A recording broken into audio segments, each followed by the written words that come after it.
Avatar, pronounced, is a concept within Hinduism that in Sanskrit literally means descent. It signifies the material appearance or incarnation of a powerful deity, goddess or spirit on earth. The relative verb to alight, to make one's appearance, is sometimes used to refer to any guru or revered human being. The word avatar does not appear in the Vedic literature. However, it appears in developed forms in post-Vedic literature, and as a noun particularly in the Puranic literature after the 6th century CE. Despite that, the concept of an avatar is compatible with the content of the Vedic literature like the Upanishads, as it is symbolic imagery of the Saguna Brahman concept in the philosophy of Hinduism. The Rigveda describes Indra as endowed with a mysterious power of assuming any form at will. The Bhagavad Gita expounds the doctrine of avatara, but with terms other than avatar.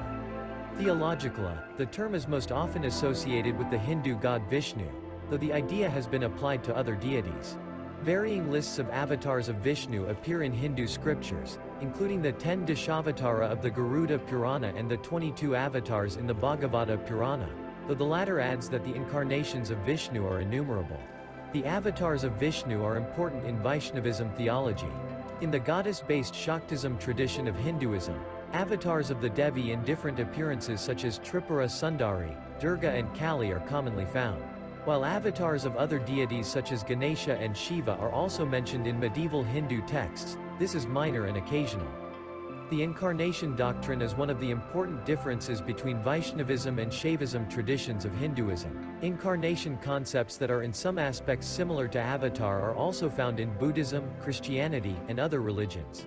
The scriptures of Sikhism include the names of numerous Hindu gods and goddesses, but it rejected the doctrine of savior incarnation and endorsed the view of Hindu bhakti movement saints such as Namdev, that formless eternal God is within the human heart, and man is his own savior. The manifest embodiment is sometimes referred to as an incarnation. The translation of avatar as incarnation has been questioned by Christian theologians, who state that an incarnation is in flesh and imperfect, while avatar is mythical and perfect.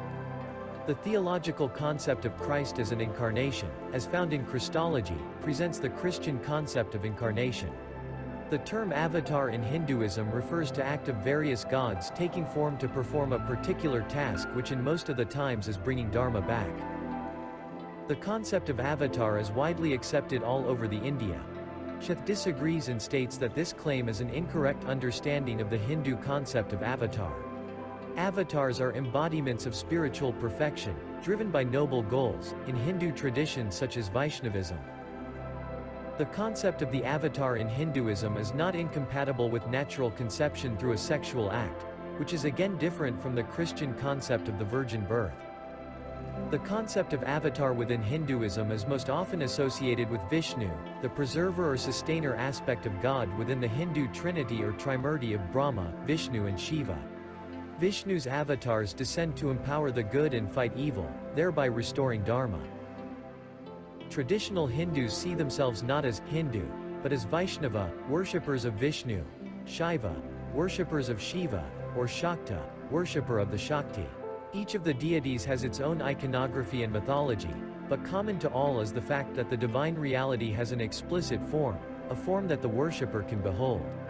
An oft-quoted passage from the Bhagavad Gita describes the typical role of an avatar of Vishnu. Whenever righteousness wanes and unrighteousness increases, I send myself forth. For the protection of the good and for the destruction of evil, and for the establishment of righteousness, I come into being age after age. Bhagavad Gita 4.7-8. The Vishnu avatars appear in Hindu mythology whenever the cosmos is in crisis, typically because evil has grown stronger and has thrown the cosmos out of its balance. The avatar then appears in a material form, to destroy evil and its sources, and restore the cosmic balance between the ever-present forces of good and evil. The most known and celebrated avatars of Vishnu, within the Vaishnavism traditions of Hinduism, are Krishna, Rama, Narayana and Vasudeva. These names have extensive literature associated with them. Each has its own characteristics, legends and associated arts. The Mahabharata, for example, includes Krishna, while the Ramayana includes Rama.